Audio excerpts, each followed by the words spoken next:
Welcome back to From the Pages of WWF Program, Volume 155, 1988. By this point, in 1988, the WWF is not simply running arenas. It is running network television specials, VHS distribution, national merchandising, and a fully structured championship hierarchy. This program feels less like a souvenir and more like a strategic bulletin, every feature tied to a bigger moment. The opening credits page reminds you this is Titan Sports territory, publisher details, production staff, and that unmistakable WWF branding. Right alongside it sits the familiar WWF Magazine subscription plug, urging fans to read it. The company wants you informed, connected, committed. A Just Say No to Drugs message featuring Strike Force reinforces the era's public posture. Larger-than-life performers with responsibility beyond the ring. The first major feature centers on Randy Savage. Is his time now? This is framed around the Intercontinental Championship and the escalating tension with the Honky Tonk Man. The article references the NBC primetime spotlight, raising the stakes beyond house show circuits. Savage is portrayed as intense and relentless, circling the title with sharpened focus. Honky is described as elusive and protected. Bobby, the brain. Heenan hovers strategically in the background, watching for leverage. The feature does something important. It does not treat Savage's challenge as isolated. It lists potential obstacles waiting in line. Ravishing Rick Rude, Hercules, One Man Gang, Butch Reed, Outlaw Ron Bass. The Intercontinental title is presented as battlefield, not stepping stone. The language suggests Savage is nearing inevitability, but inevitability in the WWF is never guaranteed. Then comes a full-page Coliseum video advertisement for a Survivor Series, 50 superstars, 4-team elimination format, Hogan's team versus Andre's team, Savage versus Honky Tonk Man, Strike Force versus the Hart Foundation, Sherry versus Moolah, priced at $39.95 on VHS. The WWF understands distribution. If you missed it live, you can own it. Next is the feature that defines 1988 tension, Hulk and Andre. Who is champion?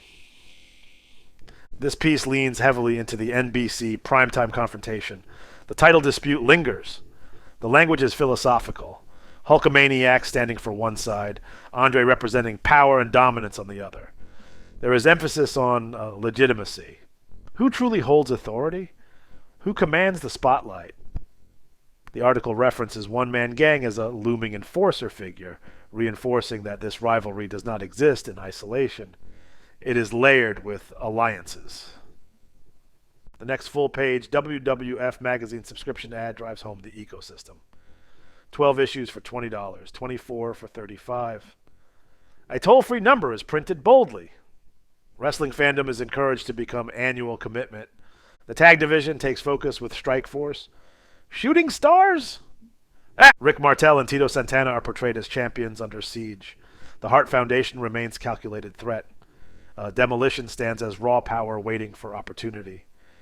The Islanders represent unpredictable danger. The feature describes the tag division as volatile, unstable, constantly shifting. No champion sleeps easily. And then comes Brutus the Barber Beefcake in the battle of his life. The rivalry with Greg the Hammer Valentine is not framed as simple competition. It is personal history. Former tag partners turned enemies. Jimmy Mouth of the South, Hart's interference adds calculation. The language suggests tactical parity. Both men know each other's weaknesses. The possibility of a clip job hangs in the air. Pride is central here. The women's division explodes forward with the Jumping Bomb Angels explode in the ring. Itsuki Yamazaki and Norio Tateno are framed as synchronized and precise. The feature references Survivor Series elimination match action and positions them as challengers to the Glamour Girls. Speed, aerial maneuvers, double-team coordination. The writing emphasizes rhythm and precision. The women's tag titles are not decorative here. They are contested ground. Then comes Race for the Belts, the structural core of the program. The WWF World Championship section revisits Hogan versus Andre, reiterating unresolved tension and outside interference possibilities. The Intercontinental Championship section highlights Honky Tonk Man's reign, Savage's pursuit, and Jake the Snake Roberts hovering nearby. The Tag Team Championship section reinforces Strikeforce's precarious hold against Demolition and the Hart Foundation. The Women's Championship section lists Sensational Sherry, Debbie Combs, and Velvet McIntyre in contention. The Women's Tag Team titles spotlight the Glamour Girls and the Jumping Bomb Angels. This page functions as a map of power. Then comes the merchandise world, WWF Superstars ice cream bars.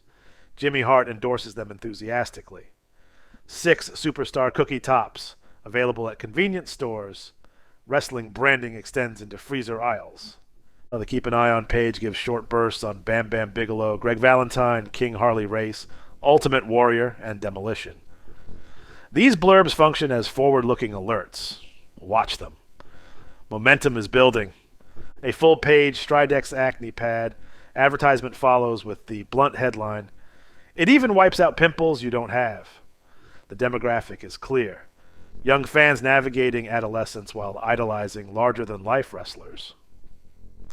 The program closes with Still Struttin' and Cuttin', reinforcing Brutus Beefcake's ongoing identity. The final note is not quiet, it's confident. Volume 155 captures a WWF at network-level ambition. NBC specials matter. VHS distribution matters. Championships are framed as contested territory. The tag division is layered. The women's division is visible. Merchandising saturates every angle, and this is structured expansion. Every feud connects to larger machinery. See you next time. Farewell from the Empire State